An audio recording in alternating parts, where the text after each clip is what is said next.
para seguir investigando más respecto a esta temática, tenemos con nosotros a Paula Klachko. Ella es socióloga, doctora en Historia, profesora de la Universidad Nacional de Avellaneda y coordinadora del capítulo Argentina de la Red en Defensa de la Humanidad. ¿Cómo andás? ¿Qué tal, Marina? ¿Cómo estás? Muy bien, muchas gracias. Bueno, estás en el marco, en realidad, del encuentro de soberanía. Viniste al país, ¿verdad? Sí, muy contenta de estar acá en este momento en Venezuela.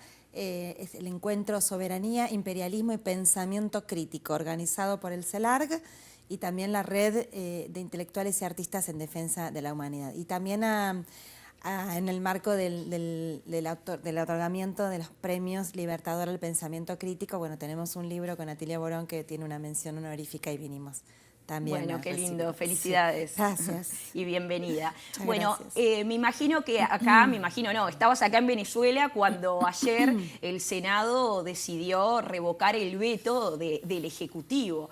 En un contexto bastante complicado para Argentina, ¿no? Estamos con los temas del Carina Gate, estamos por ende con temas de corrupción, con inflación, con desempleo, con un panorama bastante complicado a nivel tanto político como social. Yo creo que esto también fue un leve respiro, o no sé si leve o un gran respiro ante todo lo que está pasando, porque estamos hablando de 63 votos a favor contra 7 votos.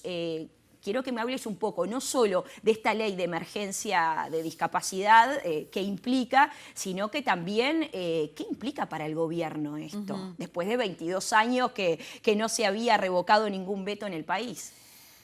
Bueno, como tú dices, es un respiro enorme, sobre todo para las miles de familias que en Argentina tienen alguna persona con discapacidad. Y imagínate que era muy terrible en el marco de un momento de, no iba a decir crisis, pero no es crisis, porque es una crisis generada por la política económica nefasta de este gobierno, que tiene, la política de Estado es la misma de Martínez de Hoz en la dictadura, que era el ministro de Economía de la dictadura militar, cívico-militar, genocida, después la misma de implementó Carlos Menem en los 90, la misma que retomó Macri también entre 2016 y 2019, y luego se retoma con este gobierno que es muy particular porque pretende hacer todo de manera acelerada,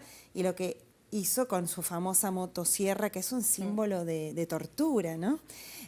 Bueno, él la blandea como algo bueno, y lo que hizo fue cortar derechos y dejar a la población en una suerte de abandono, lo que trae el neoliberalismo siempre, ¿no? Exacto. Miseria, abandono, desamparo, sumado, bueno, los despidos y también los ajustes salariales. La universidad, digo, porque es el caso, soy profesora universitaria, como me presentaste, y todos los salarios de la administración pública están por el piso. Eso empuja también para abajo a los salarios del sector privado. Bueno, en ese panorama, imagínate el crecimiento de la pobreza, la miseria, las familias con discapacidad, con personas con discapacidad, encima vieron recortados sus subsidios de manera espantosa, y aparte por cuestiones muy administrativas, muy burocráticas y tontas, porque no les llegaba el anuncio que tenían que reempadronarse, porque realmente no les había llegado, entonces no se enteraban que tenían que hacer determinados trámites, directamente se los cortaban sin averiguar nada. La gente tenía que ir a mostrar, no sé, digo por el ejemplo más ridículo, tenía que ir a hacer trámites y colas tremendas para mostrar que le faltaba una pierna, por ejemplo. Bueno, hemos presenciado horrores de ese tipo, y la movilización de familias enteras en todas partes del país, en la ciudad de Buenos Aires particularmente, se nota más, como siempre. Y bueno, y ayer festejando, porque fue un acto de justicia, como tú dices, por también el abuso de los vetos de este señor que gobierna, cual si fuera un monarca muy particular. Bueno, es a puro decreto, ¿no? A puro decretazo. Y bueno, al fin pudo el sistema institucional poner este límite. ¿Y por qué crees que de alguna manera 63 votos a favor precisamente de revocar este voto, ¿no? Que también gente del oficialismo, de la oposición, ni que hablar, pero ¿por qué crees que se llegó a esto en esta instancia? Realmente por los derechos, bueno, puede ser una sumatoria también de cosas, como la pregunta que decíamos hoy al principio, pero tal vez puede ser realmente porque están enfocados en los derechos de las personas con discapacidad, o también puede ser un poco de castigo a determinadas acciones, como lo que hablamos al principio del Carina Gate, por ejemplo, en esta corrupción que también tiene que ver con el tema de discapacidad, ¿no? Porque se estaba quedando con dinero que tenía que ver con esos fondos, ese 3% famoso. Entonces, ¿qué te parece? ¿Por qué se despertó así el Senado?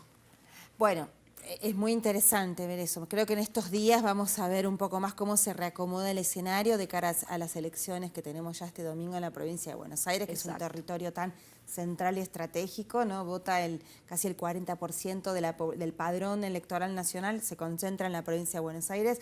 Luego en octubre también, como ustedes siempre anuncian, tendremos elecciones esta vez nacionales de parlamentarios, senadores y diputadas y diputados a nivel nacional. Entonces, digo, ahí se va a terminar de entender cómo se va redibujando el escenario político. Pero sin duda lo que tú dices, creo que la crueldad, hay puntos, ¿no? La crueldad es equitativa de este gobierno. Si hay algo en lo que es equitativo, Es en la crueldad. es en repartir, en distribuir crueldad, tal cual.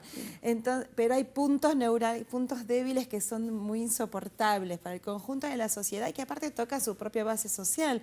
Estos días andaban entrevistando, bueno, estos días no, los últimos meses andaban entrevistando las movilizaciones de las familias de discapacitados y discapacitadas, o entre los jubilados y jubiladas, y había gente que había votado por Milei.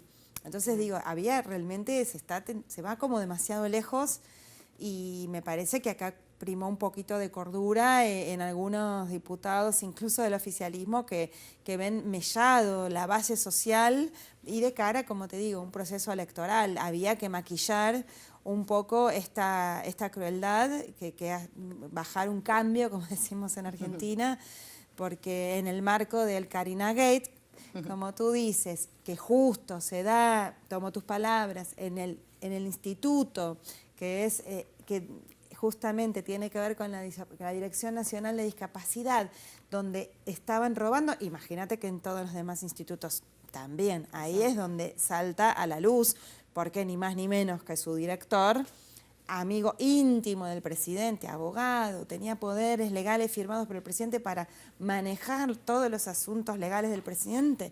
Imagínate el nivel de confianza que había ahí. Y están todos estos audios grabados y cuantos más que todavía no conocemos. Digo, solo el 3% de estas coimas, no sé si en Venezuela se dice coimas también o retorno, extorsión, sí, ¿se entiende?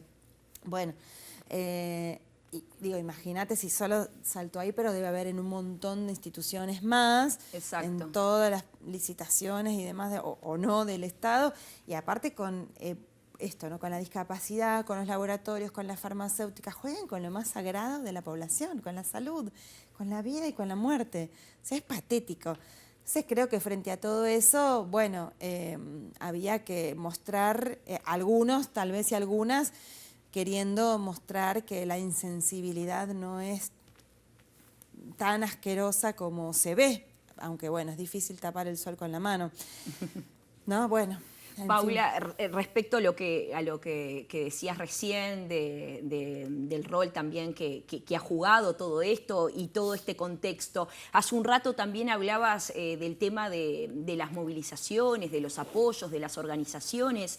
Me imagino que también han jugado un papel fundamental a la hora de la decisión del Senado, porque hubo movilizaciones previas y también durante se estaba votando. Uno podía ver que se estaba dentro de lo que estaba pasando dentro del Parlamento, dentro del Senado, y también lo que pasaba afuera, de que después ese festejo que tú hablás, pero me imagino que también el peso de las organizaciones, las movilizaciones, toda esta familia apoyando, y mismo la gente con algún tipo de discapacidad, debe haber jugado también a favor para todo esto. Y sí, sin duda, y sobre todo, insisto, de cara a un escenario electoral, donde bueno, a una parte del oficialismo mide, ¿no? Mide que hay todas estas movilizaciones que fueron muy importantes todos los miércoles junto a los jubilados y jubiladas y que estaban ahí afuera apoyados por muchísima gente más,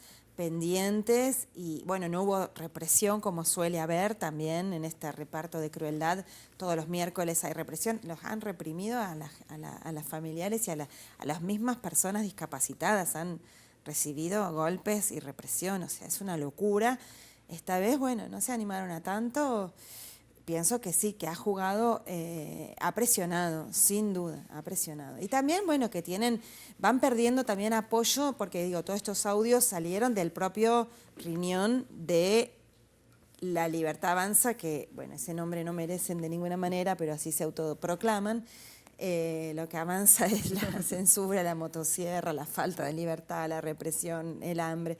Pero esos audios, sin duda, tanto esos como aquellos otros de la Casa Rosada, sin duda que se graban entre diferentes facciones de esta fuerza política antipopular.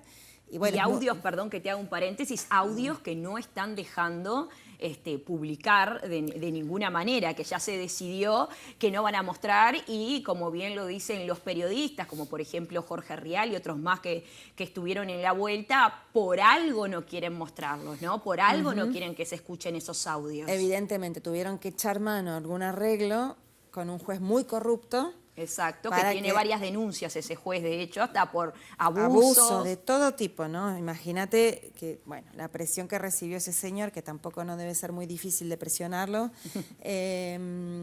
para que prohíba que se sigan publicando los audios, que además se grabaron, los que prohibió, dentro de la Casa Rosada. La Casa Rosada es el Palacio Presidencial, que además, ya que estoy en Venezuela, ponemos la nota de color infaltable en el gobierno de las derechas, que es echarle la culpa a supuestos agentes rusos y venezolanos, ¿no? Al kirchnerismo y a filtraciones de agentes rusos y venezolanos adentro de la Casa Rosada, ¿no? Imagínate si alguien puede creerse que, no sé, puede haber tenido algún tipo de infiltración, cualquier, no sé, agente ruso o venezolano, dentro de Casa Rosada, lo cual hablaría peor de ellos mismos. Exacto. De qué tipo de control tienen sobre su propia fuerza, sobre su propio territorio, que es la Casa Rosada hoy. Pero bueno, muy ridículo en todo, ¿no? Intentan ahí meter a Venezuela, ayer nos reíamos porque, bueno, siguen usando todo el tiempo a Venezuela para dirimir cuestiones de política interna en un montón de países. Sí, siempre la excusa para todo. Sí. Pero también es cada vez más inverosímil, increíble, ¿no? Pienso que hay cosas que les juegan en contra porque, digo, habla mal de ellos, que haya filtraciones dentro de la Casa Rosada. Y aparte es ridículo pensar en eso. ¿Qué interés podría tener, no? Exacto. No, ni Rusia, ni Venezuela, ni... Claro, en ese tipo de audios, totalmente de acuerdo. No, para nada. Bueno, Paula, muchísimas gracias, que tengas una hermosa estadía en Venezuela, que continúa este encuentro internacional, finaliza en el día de hoy, ¿verdad? Sí, hoy tenemos todo el día de mesa, ayer me tocó mi participación, fue el día de ayer, pero ahí siguen realmente, si pueden seguirlo por cualquier canal, por el canal de la red, que está muy hermoso, con el nuevo coordinador internacional, que es Miguel Ángel Pérez Pirela. Pueden seguir por ahí o por otros canales, está muy interesante, realmente se está discutiendo sobre todos los aspectos complejos de la realidad actual de crisis capitalista, de crisis del imperialismo, de transición geopolítica hacia el mundo multipolar y bueno, lo que pasa en nuestra América con este revanchismo de la ultraderecha y que vino a querer frenar todos los avances que teníamos, ¿no? Desde los pueblos en el ciclo progresista, en las décadas ganadas, pero que en muchos países resisten con mucha dignidad, como acá en Venezuela, en Cuba, en Nicaragua, y también pasan cosas interesantes en otros países como en Brasil, en Colombia, en México, bueno, en Honduras, que generan posibilidades para que incluso estos ataques espantosos contra Venezuela, que tienen aquí desplegada la flota de los Estados Unidos aquí enfrente, puedan ser neutralizados con mayor eficacia que, por ejemplo, en 2017, cuando con el famoso Grupo de Lima